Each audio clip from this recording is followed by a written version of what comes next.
Welcome back to 504 Road Trips. Over the next short series, we're going to cover Interstate 295 in Maine, which functions as an auxiliary interstate to I-95. What you're seeing on the map in red is the I-95 main line, which runs along the Maine Turnpike. We'll be driving north on I-295, shown in yellow.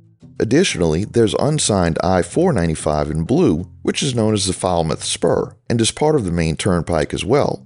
Contrary to the typical interstate highway numbering convention, the Falmouth Spur begins with an even number, which is typically reserved for a loop or a bypass, although technically it connects a parent and its bypass interstate, a situation in which sometimes such a connector will get an even number prefix.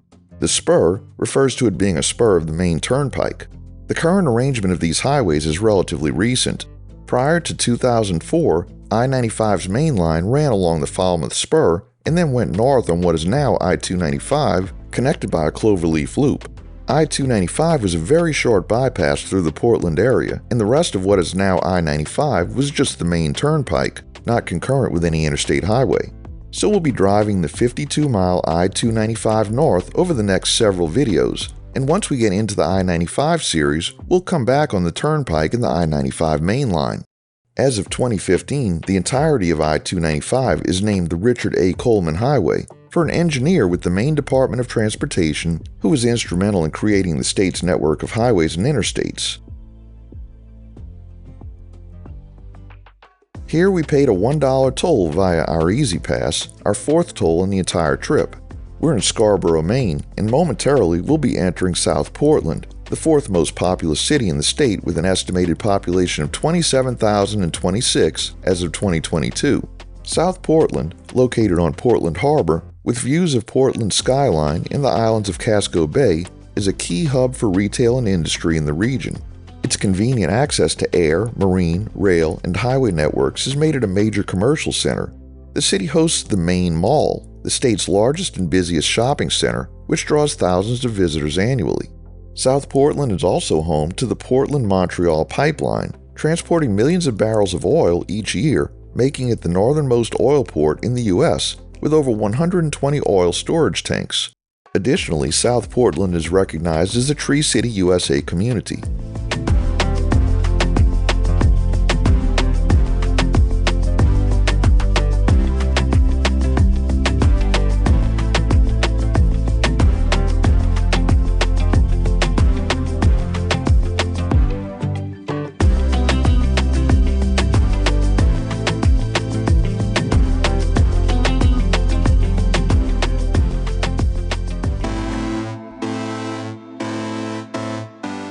Here, US 1 joins I-295 in a concurrency. US 1 is the ninth and final single-digit US highway we've encountered on 504 road trips, previously seeing US 8, 6, 9, 2, 7, 4, and 3, as well as crossing US 5 on I-89, although there was no junction or concurrency with US 5. At the Fore River, we enter the city of Portland, Maine, not to be confused with Portland, Oregon, which is almost the furthest point from Portland, Maine you can go within the contiguous 48 states. Portland's city seal features a phoenix rising from ashes, symbolizing its resilience after 4 major fires. The city was named after England's Isle of Portland, and in turn, Portland, Oregon took its name from Portland, Maine. Known for its walkability, Portland offers many walking tours that explore its maritime and architectural heritage. In early 2020, the city was selected as the site for a new research institute focused on artificial intelligence and machine learning. Portland also has a significant subsidized housing industry supported by several major real estate companies. It is often ranked among the best places to live in the United States.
We entered the town of Falmouth, a northern suburb of Portland. The introduction of trolley service from Portland to Falmouth-Fourside in 1898 marked Falmouth's shift from a rural town to a more urban, consumer-oriented community. This new transit link strengthened economic ties with Portland and turned the Fourside into a popular getaway for city residents. Over the years, Portland's wealthy elite helped shape the area by relocating the Portland Yacht Club and Portland Country Club to Falmouth in 1885 and 1913, where they still operate today. Since then, Falmouth's population has grown dramatically from around 5,000 to over 10,000, spurred by its oceanfront location and highly rated public schools, which make it a sought-after place to live within Greater Portland. To meet rising demand, developers added 2 more country clubs in the late 1980s, and upscale neighborhoods have made Falmouth one of Maine's wealthiest communities.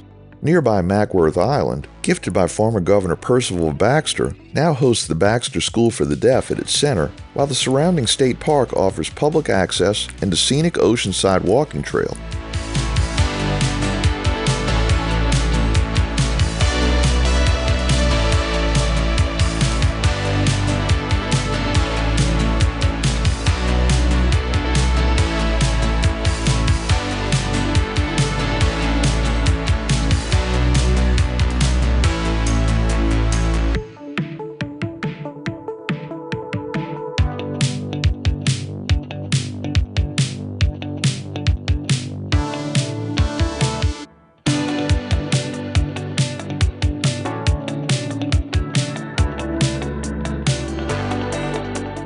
We entered the town of Cumberland, which had a population of 8,473 as of the 2020 census.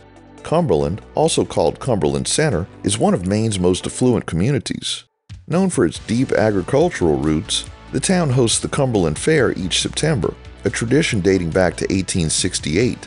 Although farming has dwindled, a few farms like Sweetzer's Apple Barrel and Orchards, Springbrook Farms, and Double T Orchards continue to operate.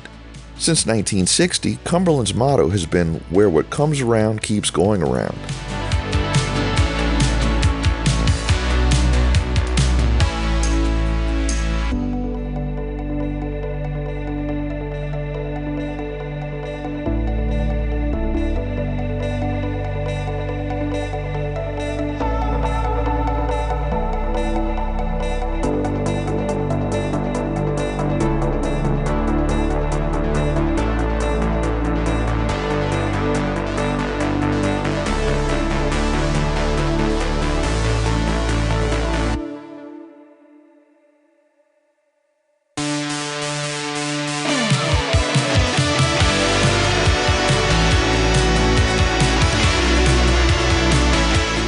Here we enter the town of Yarmouth.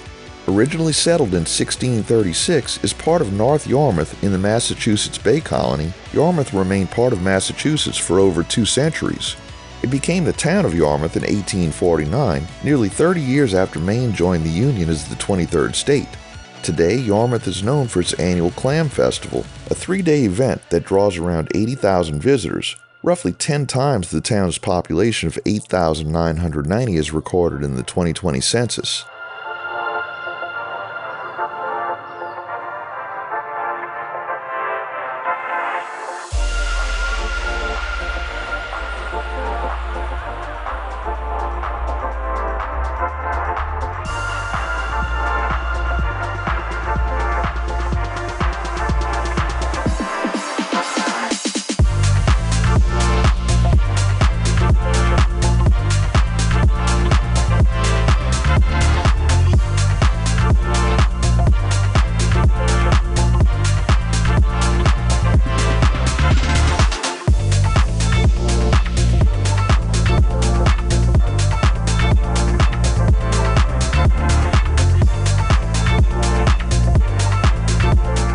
We enter the town of Freeport with a population of 8,737 as of the 2020 census.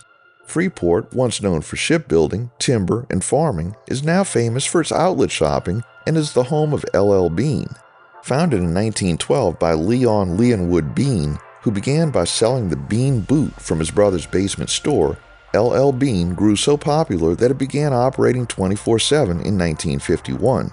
This flagship store now anchors Freeport's retail scene, with outlet shopping drawing around 3.5 million visitors a year. LL Bean has also invested in community activities like the Outdoor Discovery Schools and a summer concert series that has featured artists such as Edwin McCain and Rockapella. Wolf's Neck Woods State Park and the unique desert of Maine add to Freeport's appeal as a destination. We conclude today's video at mile 20. Thanks for watching. We've enabled channel memberships, so for as little as $1 a month, you can help support our channel and get early access to our regular videos, as well as the occasional members-only video. Click the link in the description to join. If you like this video, please give us a thumbs up, post a comment, subscribe, share and follow us on social media, and join us for our next 504 road trip.